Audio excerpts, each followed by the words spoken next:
Hello students, Assalamu alaikum. I am Khalid Khan, your English teacher, and today I am going to describe a next poem. अच्छा today आज के lecture हमारा कौन सा है? Lecture number 9 है और पोम जो मैं आज आपको एक्सप्लेन करूँगा which name is incident of the French camp. इसकी उर्दू है फ्रेंच कैम्प के वाक़यात. फ्रेंच यानी फ्रांसीसी यानी कैम्प के यानी खैमे के वाक़यात. ठीक है. इस पोएम के जो पोएट हैं वो है रॉबर्ट ब्राउनिंग है और जो कि पैदा हुए 1812, डाइड 1889.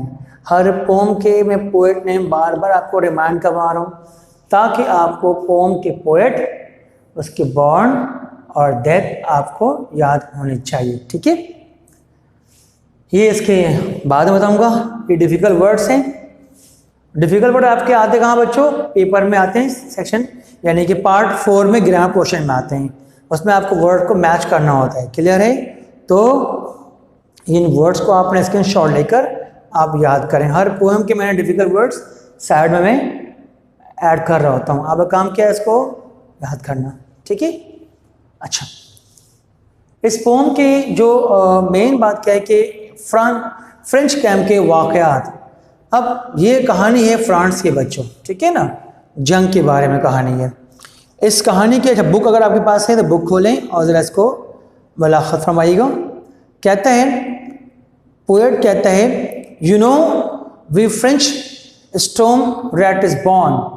यानी कि पहले मैं ज़रा बैकग्राउंड बताता हूँ इस पोएम के हवाले से. ये कहानी है फ्रांस के बच्चों. उस दौर में वहाँ का जो बादशाह था, एम्पायर था, वो नेपोलियन बोनापार्ट था. कौन था? नेपोलियन बोनापार्ट, जो हर जंग में खुद एज अ क्या एम्पायर बनकर जाता था. यानी he was also warrior, empire and the warrior. तो वो जंग भी खुद लड़ता था और जब भी जंग में लड़ता जाता, अटेंड जंग करता, तो वो जंग को विन करके आता. इस तरह से उसकी बड़ी वैल्यू थी. और फ्रेंच आर्मी पूरे हर इलाके में अपने आप को ऑक्यूपाई करते जा रही थी. ठीक है. तो वंस एक मरतबा की बात है कि उसके जो थे कमांडर ने आकर उसको मशवरा दिया, उसको एडवाइस किया कि एम्पायर हमारे बॉर्डर के पास एक और उस तरफ शहर है, नाम है रैतिस्बॉर्न. ये देखें रैतिस्बॉर्न, ये ओल्ड नेम है. अब न्यू नेम है ये रेजेंसबर्ग, जो कि city of Bavaria in Germany. Before it was called Ratisbon, now it is called, new name क्या है इसका? रेजेंसबर्ग है. तो वहाँ के इलाके को, सिटी को हम अपने फ्रांस में ऐड कर लेते हैं. तो उसके लिए ऑफ कोर्स जंग लड़ना था. जंग लड़ने के लिए ऑफ कोर्स तैयारी करनी है. तो नेपोलियन से ली गई परमिशन कि we want to attack that city and take over. Napoleon ने अपने तमाम सोल्जर्स को कहा, ठीक है भाई, गेट रेडी. तमाम सोल्जर्स को तैयारी करवाते हैं. उसके कमांडर कैप्टन होते हैं और वो रवाना होते हैं बॉर्डर के पास. क्या करने के लिए? अटैक करने. Napoleon was quite content that के ऑफ कोर्स हमारी आर्मी इतनी तगड़ी, इतनी स्ट्रॉन्ग है कि वो फ़ौरन जाकर वो अटैक करेगी और शहर को. तो ही वॉज वेरी एक्साइटेड कि एक न्यू विक्ट्री हमें मिलने वाली है. कौन सी विक्ट्री? सिटी ऑफ रैटिस्बॉर्न हमें वो मिलने वाली है. तो ही वॉज वेरी एक्साइटेड. बहुत खुश था, पुरजोश था कि यानी कि लोग हमें कितनी तारीफ़ करेंगे, हमारे लोग मुझे बहुत तारीफ़ करेंगे कि नेपोलियन ने एक और शहर को भी फ्रांस के हिस्से में ऐड करवा लिया है. तो ऑफ कोर्स पूरे सिपाही नेपोलियन समेत रवाना कहाँ हो गए? बॉर्डर के पास. वहाँ पर उन लोगों ने कैंपिंग की, यानी कैंपिंग, खैमा लगाई स्टे करने के लिए. थके मारे दूर से आए थे, आराम करने के लिए वहाँ पे कैंपिंग होती. नेक्स्ट मॉर्निंग को अटैक करने का दिन है. तो उस मौके पर नेपोलियन का जो कमांडर था, मार्शल, ठीक है, वो आता है खैमे के अंदर कैम्प में और कहता है कि एम्पायर, मैं चाहता हूँ कि ये जो जंग जो हम करने जा रहे हैं सिटी ऑफ कहाँ पर? रैटिस्बॉर्न में, इस जंग के को ख्याल कर लीडिंग करने के लिए आप मुझे दें, मैं इसको लीड करूँगा. आप खैमे में आराम करें, बहुत जल्द आपको हम देंगे न्यूज़ ऑफ विक्ट्री की.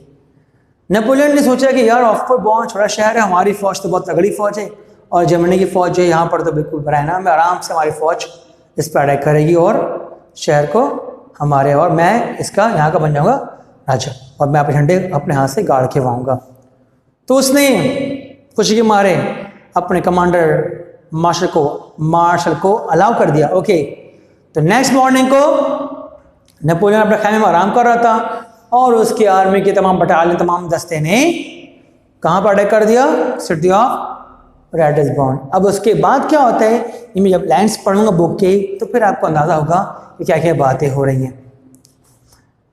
कहते हैं आपको मालूम है, वी फ्रेंच स्टॉर्म रैटिसबर्न, आपको पता है हम फ्रेंच आर्मी ने रैटिसबर्न पे अटैक कर दिया है। स्टॉर्म की मीनिंग क्या होता है? अटैक करना, हमला कर दिया है। अ माइल और सो अवे, जो कि उस खैमे से, उस पहाड़ी इलाके से 1 माइल या उसके कुछ दूरी पर है। On little mount Napoleon stood on our storming day, और नेपोलियन जो है वो बड़े बेताबी के मारे, बड़े खुशी के मारे अपने खैमे से बाहर आता है और वो माउंट पर आकर वो वेट कर रहा है रिजल्ट का, कि अब रिजल्ट आए तब रिजल्ट आए, यानी कि न्यूज़ फॉर विक्ट्री। उसको कमांडर ने कहा था जैसे ही आप आराम करें बहुत जल्द आपको देंगे हम न्यूज़ ऑफ विक्ट्री। तो of course Napoleon was quite content, और वो पहाड़ी के टीले पर आकर on a little mount Napoleon stood on a stormy day, जिस दिन हमने शहर में अटैक किया था रैटिसबर्न में, उस दिन वो नेपोलियन अपने खैमों से बाहर आके पहाड़ी पर आकर वो खड़ा हो गया खुशी के मारे। लेकिन खुशी इतनी जल्दी नहीं मिलने वाली, आहिस्ते आहिस्ते खुशी उसकी कम होती, क्यों टाइम जैसे जैसे पास होने लगा खुशी कम होने शुरू हो गई। ठीक है, अब देखिए उसकी क्या कैफियत है। With neck out thrust your fancy how legs wide arm back lock behind, और वो जब टाइम गुजरता जा रहा था तो यूं करके देख रहा है, वो अपनी भवें उठा ले रहे, वो हाथ को यूं कर ले रहे और वो वॉक कर रहे हैं। ओ माय गॉड, बार बार देख रहे यूं करके बेताबी के आलम में, और ये परेशान क्योंकि result was not coming to him, he was just lock behind. ये साइन ऑफ टेंशन है, he was just walking like that, why? To get the result, but result was not coming. As if a balance the prawn bro oppressive with his mind, और उसके दिमाग में अब बुरे ख्यालात आने शुरू हो गए। टाइम गुजरता गया, अब ख्यालात बढ़ते गए कि कहीं हमारी फौज हार तो नहीं गई। अगर हमारी फौज हार गई तो ऑफ कोर्स मैं किस मुंह से दोबारा जाऊंगा फ्रांस। अब लोगों से क्या कहूंगा कि मैं खैमे में आराम कर रहा था और मैंने अपने कमांडर को अलाउ कर दिया लड़ने के लिए, और इस तरह हमारी फौज हार गई। जब हार गई तो सामने क्या है? ह्यूमिलेशन, जलालत का। तो वो सोच सोच के अब टेंशन में आ गया। सर यानी कि पुरोन में क्या होता है, ये भवें इसकी चढ़ गई, यानी पेशानी पर लकीरें आ गई हैं उसके, और वो बड़े रंज व गम में, टेंशन में कि अब क्या बनेगा, अगर हार गए जंग तो मैं क्या मुंह फेस करवाऊंगा अपने कंट्री में। और बड़े बेताबी के आलम में यूं और यूं वो टेंशन मूड में इंसान जो वो परेशान, और देख रहे बार बार कि कोई आ जाए रिजल्ट देने के लिए। अब यहाँ पे क्या है? Just he perhaps he mused my plans that soared to earth may fail, और अपने आप में बड़बड़ा रहे वो कि मेरे प्लान क्या था? तो न्यूज़, विक्ट्री न्यूज़, बट तमाम प्लान क्या उसके हो गए? डाउन। अब वो बोला मेरे तमाम ख्वाहिशात, तमाम मंसूबे मेरे क्या हो गए? मिट्टी में मिल गए। अब मैं क्या मुंह लेके जाऊंगा फ्रांस, अपने मुल्क से लोगों से क्या बात करूंगा? तो बड़ा टेंशन है बच्चों, बड़ा परेशान नेपोलियन हो गया, और बार बार कह रहा है मेरे प्लान क्या हो गए? मिट्टी में मिल गए। Let once my army leader Lannes waver at जॉन्ड, काश मेरा जो है लैनस आर्मी का जो लीडर है वो दूर से मुझे इशारा करे, बॉस एम्पायर हमने आपको न्यूज़ देना है, गुड न्यूज़। बट दूर दूर तक कहीं से कोई निशानी नहीं मिल रही है। अब नेपोलियन की हालत टाइट हो रही है। Out to is the battery smoke there flew a rider bound on bound, but बहुत देर के बाद उस जहाँ पे जंग हो रही थी फ्रेंच और जर्मनी के दरमियान, तो उन वहाँ पर जो गन पाउडर के जो तबादला हो रहा था, तो पूरा एटमॉस्फेयर गन पाउडर से भर गया था। तो ऑफको उस दरमियान से एक rider, young rider was approaching, सामने बढ़ता हुआ उसके आ रहा है, घोड़े पर बैठ के आ रहा है। यानी कि अब देखिए यहाँ पे क्या क्या फायदे है, यानी कि दूर से धमाके की आवाज, धूम धाम धूम आवाज आ रही है, गोली चलने की आवाज आ रही है, और धुआं पूरा इलाका एटमॉस्फेयर स्मोकी हो गया है। उस स्मोक के दरमियान से ये है ना ट्विस्ट बिटवीन, दरमियान से अ राइडर, एक घुड़सवार, a young boy young soldier galloping nor bridal Drew, और तब तक उस नौजवान ने घोड़े को लगाम तब तक नहीं खींचा जब तक घोड़ा कहाँ पहुंचता है, अंपायर के करीब पहुंचता। घोड़े को फुल स्पीड में भागते हुए आ रहे वो यंग बॉय, फुल गैलपिंग लगाम देते हुए, not bridal Drew until you reach the mount, जब तक वो माउंट तक नहीं पहुंचता है उसने घोड़े को भी फुल स्पीड से भगाता हुआ, और जब वो उसने लगाम कब खींचा उसने, जब घोड़ा कहाँ पहुंच गया, एम्पायर के पास। नेपोलियन, नाम क्या है इसका, नेपोलियन बोनापार्ट। अच्छा, नेपोलियन बोनापार्ट के बारे में कहानी बताऊंगा मैं आपको प्ले की बुक में, काउंट्स रिवेंज, उसमें मैं तफसील से बताऊंगा वो कौन था क्या नहीं था, ठीक है ना। अभी तो मैं आपको बता रहा हूँ Napoleon was the empire of France, France का कौन था, वो बादशाह था और जंग लड़ता था। इस जंग में भी वो शामिल, बट वो जंग में वो नहीं कि वो कहाँ पर आराम कर रहा था, वो कैंप में आराम कर रहा था ताकि मुझे मेरा सोल्जर मुझे आके news they victory, but news was not approaching very soon, but that's why he was anxious, डर गया, घबरा गया, परेशान हो गया। Then of their flung and smiling joy, और वो लड़का जब आता है, यंग सोल्जर करीब घोड़े से उतरता है, हंसता हुआ मुस्कुराता हुआ उतरता है, and held himself erect, और बड़े मुश्किल से उसने घोड़े के बाल को पकड़कर वो खड़ा हुआ, स्टैंड अप, erect मीन खड़ा होना, stand, by just his horse main. Main की मीनिंग क्या होता है बच्चों, ये मेन है घोड़े के गर्दन के बाल, और एक मेन ये है अहम मेन, और ये मेन क्या है, घोड़े के जो गर्दन में बाल होते हैं, मीनिंग ऑफ मेन, ये होमोफोन भी है, मेन और मेन, ठीक है। तो घोड़े के गर्दन में जो लंबे बाल होते हैं उसको थाम कर वो सीधा स्ट्रेट खड़ा, एहतराम देखें, रिस्पेक्ट देखें जो दे रहा है यंग सोल्जर किसको, अपने एम्पायर को। कहते हैं यू हार्डली कुड सस्पेक्ट, आप समझ सकते नहीं हो, सो टाइट ही कैप्ड हिज लिप्स कॉम्प्रेस्ड, उसने बड़े मजबूती से अपने होंठ को बड़े दबा कर रखा हुआ था, क्योंकि जैसे वो होंठ खोलेगा तो मुंह से खून की कुतरे उसके बाहर आएंगे, इसलिए उसने अपने मुंह को भी दबा के रखा हुआ था, लिप्स को दबाया हुआ था। कहीं उसके मुंह से खून के फुहार ना निकल जाए, जो कि कहां पड़ते हैं, किंग के ऊपर, इसलिए वो बड़े मुश्किल से वो एक तो हंस रहा था, स्माइलिंग दे रहा था, और उसने अपने होंठ को दबा के रखा हुआ था। You look twice ere you saw his breast was all but shot into, आप देख सकते हो क्लियरली उसके सीने में, यंग सोल्जर सीने में पूरे गोली छन्नी हुए हैं, और वो खून से वो लथपथ है, लेकिन फिर भी वो इरेक्ट क्या होता है, अपने एम्पायर के सामने स्टैंड होकर खड़ा हुआ है, स्माइलिंग दे रहा है, होंठ को दबाया हुआ है, और वो बोल कम रहा है, और क्योंकि उसके पुलिस में गोलियों से गोली के बारूद के निशान थे, खून हो रहा है। अब सुनेगा, वेल क्राइड ही, चीख के बोलता है, एम्पायर, मेरे बादशाह, मेरे आका, चीख के बोलता है, कौन है, young soldier, by God's grace, अल्लाह के फजल करम से, अल्लाह के बरकत से, अल्लाह की मदद से, वी हैव गॉट यू रेडिसबॉर्न, जिस शहर की ख्वाहिश की आपने, रेडिसबॉर्न, वो शहर हमने क्या कर लिया है, विन कर लिया है, कॉन्कर कर लिया है, फतह कर लिया है, conquered. The marshals in the market place, और हमारे मार्शल कहां पहुंच गए, main centre of the market में पहुंच चुके हैं, और बहुत जल्द आपको वहां जाकर अपने हाथ से फ्रेंच झंडे को लहराते हुए देखना। आपने कितनी बड़ी बात सुना रहा है वो यंग सोल्जर, गोली खाया हुआ है, चोट खाया हुआ, फिर भी न्यूज दे रहा है, and you will be there anon, और आप बहुत जल्दी, एनॉन की मीनिंग है वेरी सून, आप बहुत जल्द वहां पर होंगे और खुशी के लम्हे को आप जिएंगे। To see your flag bird flap his vane, और आप जाएंगे, जब जाओगे अच्छा, उस दौर में फ्रेंच के झंडे पर बना हुआ था शाहीन ईगल, बड़े पर फैलाकर वो ईगल नुमा, यानी ईगल साइन ऑफ क्या है? विक्ट्री, बहादुरी, सक्सेस। तो कहता है कि आप जब वहां जाओगे तो आप देखोगे कि हमारे मुल्क का झंडा जो है वो उसमें जो शाहीन बनी हुई है वो अपने पर फैलाकर साइन ऑफ क्या है? विक्ट्री शो कर रही है। जो आपने देखना है, that will be glad for you.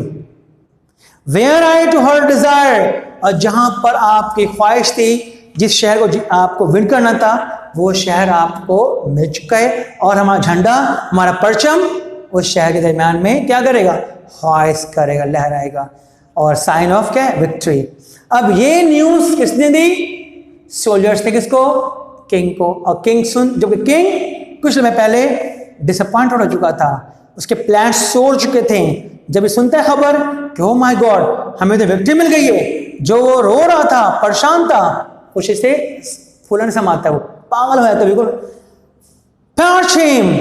वहां देखें आप, the chiefs I flash his plan. जब सुनता है चीफ उसके प्लान के बारे में, तो दोबारा जो आंखें उसके नम हो चुकी थी, दोबारा उसमें फायर, जो आग बुझ चुकी थी, दोबारा उसमें आग जोर शोर से भड़क उठते हैं, यानी कि खुशी के मारे वो जॉयफुल हो जाता है। सोर अप अगेन लाइक फायर, जो आग बुझ चुकी थी, खबर सुनते ही विक्ट्री की, दोबारा उसमें आग भड़क उठती है, यानी खुशी के मारे वो चिल्ला उठता है, my God I got whatever I want. अब सुनेगा ये खबर सुनाई किसने? सोल्जर्स ने। किसको? अपने किंग को। द चीफ्स आई फ्लैश, और किंग के आंखों में दोबारा रोशनी दमक उठी, बट प्रेजेंटली, बट फौरन, उसी वक्त सॉफ्टन इटसेल्फ, आंखें में जो रोशनी दोबारा आहिस्ते आहिस्ते कम हो गई, सॉफ्टन इटसेल्फ एज सिथिस, और उसकी सांसें आहिस्ते आहिस्ते कम होने शुरू हो गई। A film the mother eaglets eye when her bruised eaglet breath, और एक फिल्मी नजारा क्या होता है जब ईगल, शाहीन परिंदा है, जब उसकी मदर बच्चों को पालती है, तो जब बच्चे प्रवास करने लगते हैं, जब प्रवास कर पर फैला के उड़ते हैं, तो माँ की खुशी का पल बहुत जबरदस्त, परवरिश की आज उसके बच्चे ने अपने पर फैलाकर वो कामयाबी से बढ़, जबकि अगर वही बच्चा अगर उसे पर टूट जाए, जख्मी हो जाए या वुंडेड हो जाए, तो फिर वो माँ की आंखों में दोबारा आंसू। सिमिलरली इज दैट, यहाँ पर पोएट ने एम्पायर को शब्द दिया है, कंपेयर किया किससे? ईगल से, और young soldier is similar to a eaglet. Eaglet mean शाहीन का बच्चा, किड्स। तो यहाँ पर मिसाल दिया है एक माँ, शाहीन और उसके बच्चे, compare to Napoleon and his young soldier. When his burish his eaglet breath, you are wounded, जब आंखों में उसे नमी आ गई शहंशाह के देखकर, तो कहते हैं hey my son, hey my boy, are you wounded, क्या तुम जख्मी हो चुके हो? तो क्या बोलता है सोल्जर्स? ने मीन नो, नहीं, name. His soldiers pride, soldier बड़े फखर से कह रहे हैं ने, नहीं, नहीं। Touch to the quick he said, और ये कहकर फौरन वो उसके कदमों पर जाकर गिर पड़ा। I am care sire, sire के मीन मेजेस्टी, एम्पायर, सर मैं वुंडेड नहीं हूं, मुझे जान से मार डाला गया है, मेरे सीने में गोलियां लगी हुई हैं। Just I was the lucky person to came here to give you the news of victory which you love to see, that's why I'm the lucky one.